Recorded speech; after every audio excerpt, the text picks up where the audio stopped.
Dia 10 de agosto. Capítulos de hoje: Provérbios 10, 2 Crônicas 28 e 29. Provérbios 10. Provérbios de Salomão. O filho sábio dá alegria ao pai, o filho tolo dá tristeza à mãe. Os tesouros de origem desonesta não servem para nada, mas a retidão livra da morte. O Senhor não deixa o justo passar fome, mas frustra a ambição dos ímpios. As mãos preguiçosas empobrecem o homem, porém as mãos diligentes lhe trazem riqueza. Aquele que faz a colheita no verão é filho sensato, mas aquele que dorme durante a ceifa é filho que causa vergonha. As bênçãos coroam a cabeça dos justos, mas a boca dos ímpios abriga a violência. A memória deixada pelos justos será uma bênção, mas o nome dos ímpios apodrecerá. Os sábios de coração aceitam mandamentos, mas a boca do insensato o leva à ruína. Quem anda com integridade anda com segurança, mas quem segue veredas tortuosas será descoberto. Aquele que pisca maliciosamente causa tristeza, e a boca do insensato o leva à ruína. A boca do justo é fonte de vida, mas a boca dos ímpios abriga a violência. O ódio provoca dissensão, mas o amor cobre todos os pecados. A sabedoria está nos lábios dos que têm discernimento, mas a vara é para as costas daquele que não tem juízo. Os sábios acumulam conhecimento, mas a boca do insensato é um convite à ruína. A riqueza dos ricos é a sua cidade fortificada, mas a pobreza é a ruína dos pobres. O salário do justo lhe traz vida, mas a renda do ímpio lhe traz castigo. Quem acolhe a disciplina mostra o caminho da vida, mas quem ignora a repreensão desencaminha outros. Quem esconde o ódio tem lábios mentirosos, e quem espalha calúnia é tolo. Quando são muitas as palavras, o pecado está presente, mas quem controla a língua é sensato. A língua dos justos é prata escolhida, mas o coração dos ímpios quase não tem valor.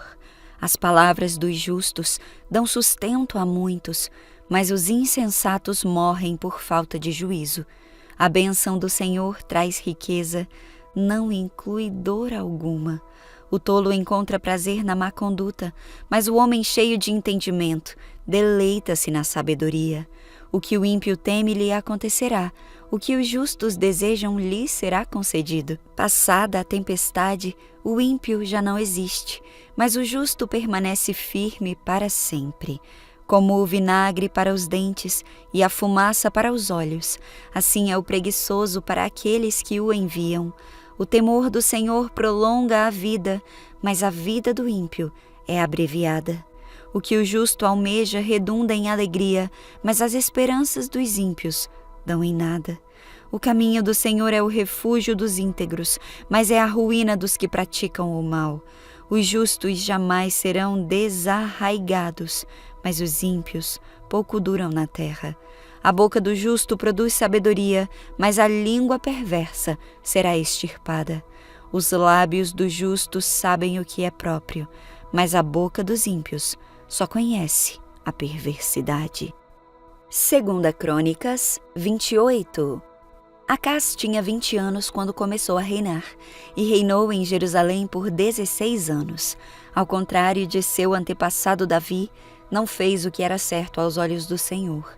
Em vez disso, seguiu o exemplo dos reis de Israel, fez ídolos de metal para adorar Baal, queimou incenso no vale de Ben-Rinom e chegou a sacrificar os próprios filhos no fogo.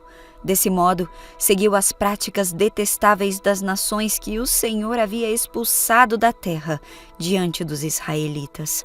Ofereceu sacrifícios e queimou incenso nos santuários idólatras, nos montes e debaixo de toda árvore verdejante.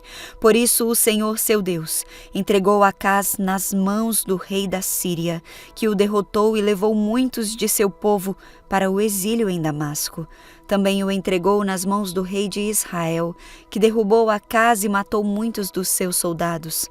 Em um só dia, Peca, filho de Remalias, matou 120.000 soldados de Judá, todos guerreiros experientes, pois haviam abandonado o Senhor, o Deus de seus antepassados.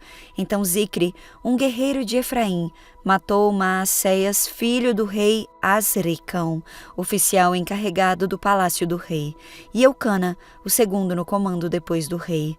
Os soldados de Israel capturaram 200.000 mulheres e crianças de Judá e tomaram enormes quantidades de despojos que levaram para Samaria.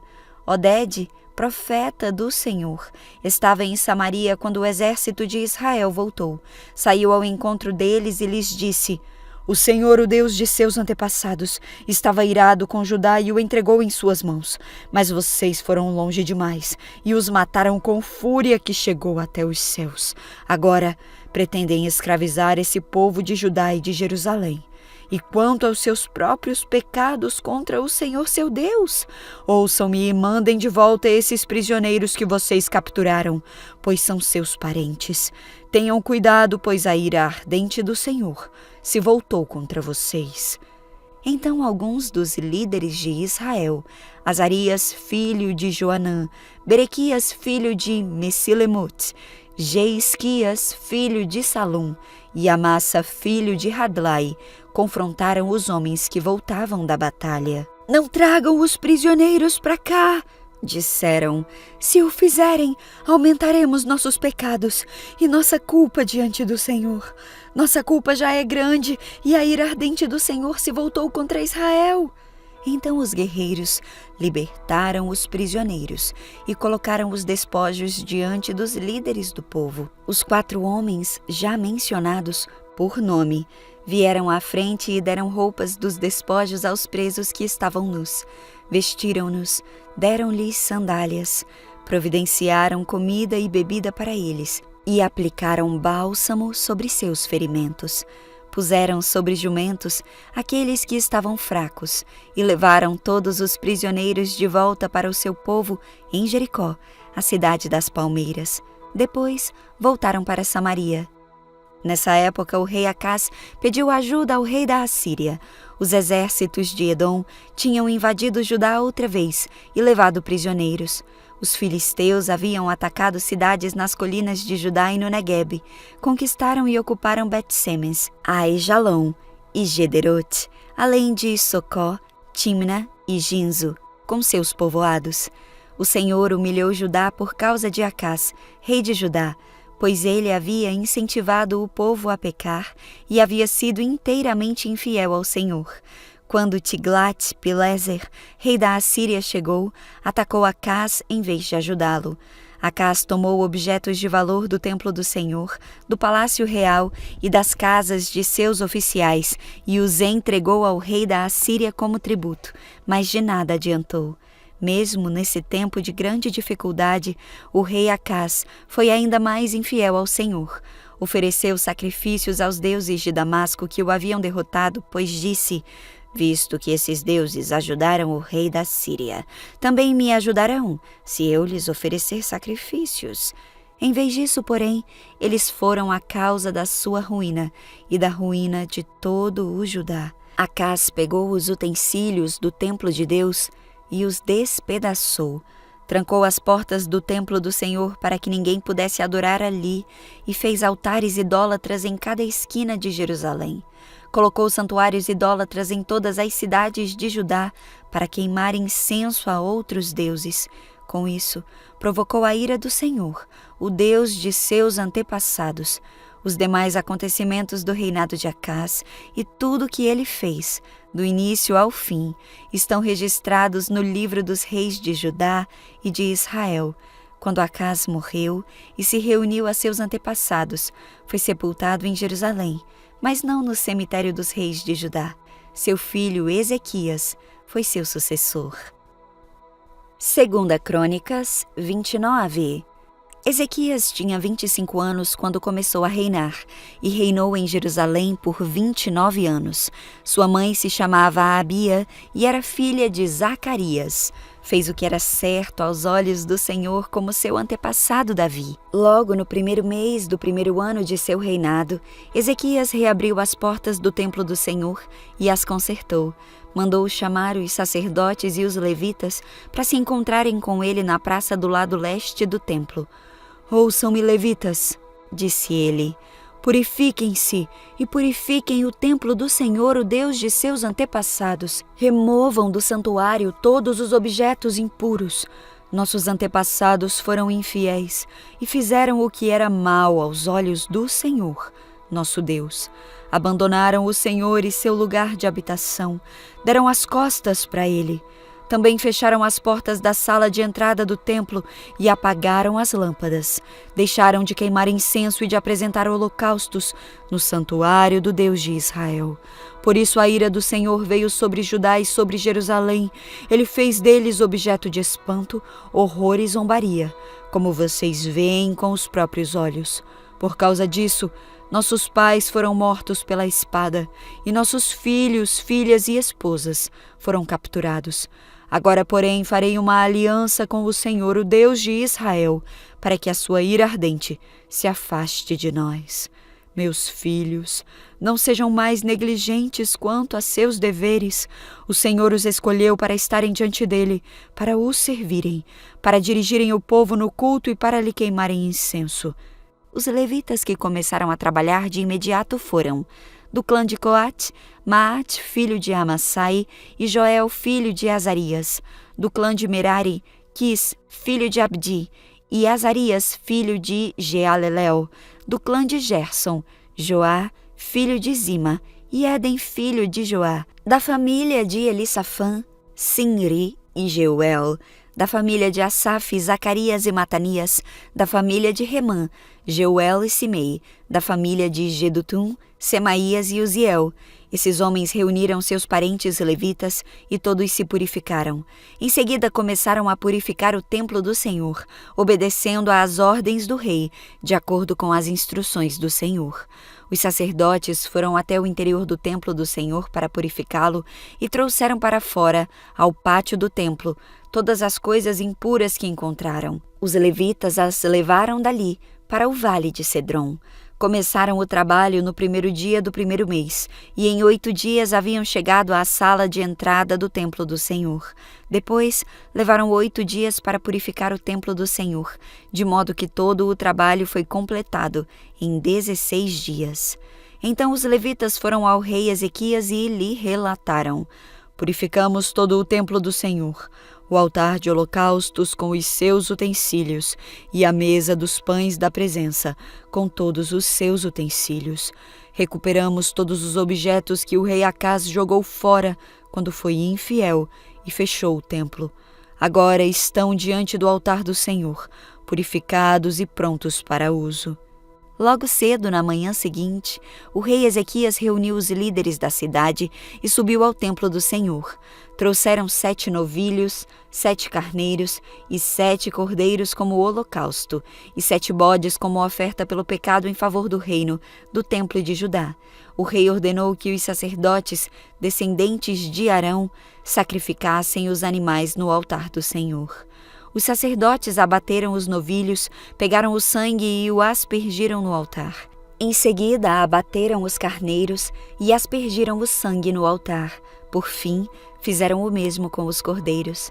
Os bodes para a oferta pelo pecado foram levados para diante do rei e da comunidade, que impuseram as mãos sobre eles. Depois disso, os sacerdotes abateram os bodes como oferta pelo pecado e aspergiram o sangue sobre o altar para fazer expiação pelos pecados de todo Israel.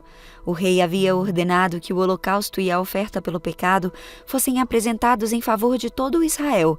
O rei Ezequias colocou os levitas no templo do Senhor, com símbolos, harpas e liras. Ele obedeceu a todas as instruções que o Senhor tinha dado ao rei Davi, por meio de Gade, o vidente de Davi, e por meio do profeta Natã. Os levitas tomaram seus lugares com os instrumentos musicais de Davi e os sacerdotes tomaram seus lugares com as trombetas. Ezequias ordenou que o holocausto fosse oferecido sobre o altar. Enquanto o sacrifício era oferecido, tiveram início os cânticos de louvor ao Senhor, acompanhados das trombetas e dos outros instrumentos musicais de Davi, rei de Israel.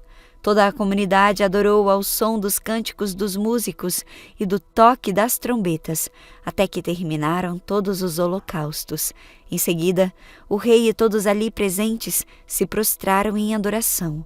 O rei Ezequias e os oficiais ordenaram aos levitas que louvassem o Senhor com cânticos escritos por Davi e pelo vidente Asaf. Eles o louvaram com alegria e se prostraram em adoração. Então Ezequias declarou: Agora vocês se consagraram ao Senhor. Tragam seus sacrifícios e ofertas de gratidão ao templo do Senhor. E a comunidade trouxe sacrifícios e ofertas de gratidão, e alguns, voluntariamente, também trouxeram holocaustos. No total, a comunidade ofereceu ao Senhor 70 novilhos, 100 carneiros e 200 cordeiros para holocaustos. Também trouxeram 600 bois e 3.000 ovelhas como ofertas consagradas. Não havia, porém, sacerdotes em número suficiente para preparar todos os holocaustos. Então seus parentes, os levitas, os ajudaram até que o trabalho fosse concluído e mais sacerdotes fossem purificados, pois os levitas haviam respondido mais depressa que os sacerdotes à ordem para se purificarem. Houve grande quantidade de holocaustos, além das ofertas derramadas que os acompanhavam e da gordura das muitas ofertas de paz. Assim, o templo do Senhor foi restaurado para o culto. Ezequias e todo o povo se alegraram com o que Deus havia feito pelo povo, pois tudo foi realizado sem demora.